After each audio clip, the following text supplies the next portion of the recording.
Montréal, c'est lundi. Belle température aujourd'hui. On met quand même une petite veste au cas où ça se rafraîchit un petit peu. On ne sait pas trop, hein, l'intersaison. Aujourd'hui, un joli spot. Hein.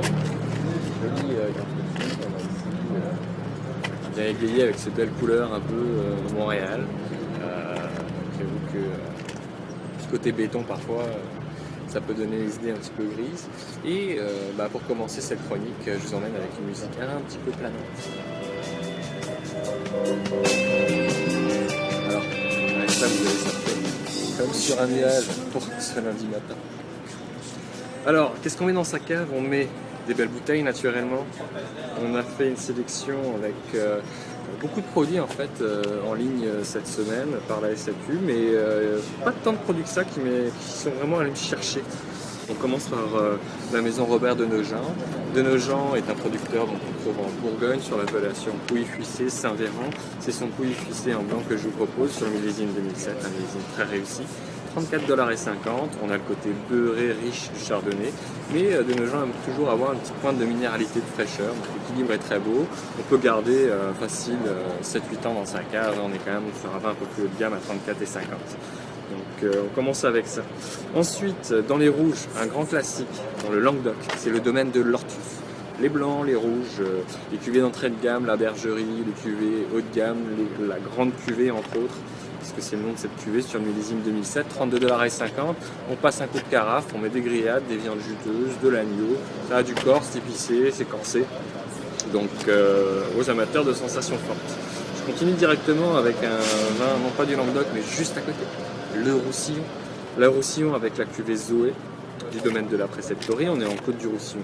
Village, millésime 2008, 16,15 $. En passant, je ne pense pas que je vous ai dit le prix pour l'Ortus. Hein. La grande cuvée est 32,50 $. On laisse de côté dans la cave très facilement. Si on veut boire maintenant, c'est la cuvée Zoé donc, que je présentais, 16,15 $, c'est vraiment pas cher. Une cuvée en fruits avec le côté un peu minéral, typique du terroir de schiste des Côtes du Roussillon. Donc une cuvée facilement approchable.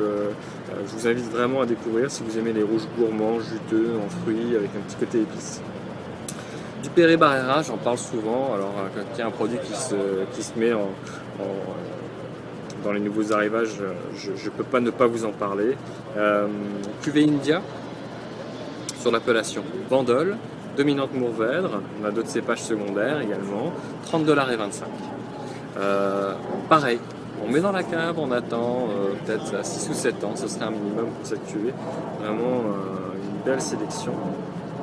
On continue avec, je pense, une dernière cuvée.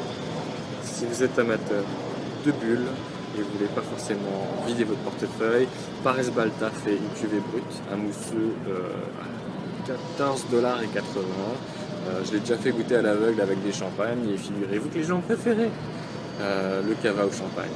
Les cépages typiques, Zarello, Macabeo et Parellada. Hein. C'est ça pour cette semaine, on va commencer avec ça. Je vous laisse prendre en note les codes produits et les prix des bouteilles avec ce retour de musique un peu planante. Et je vous souhaite une bonne semaine.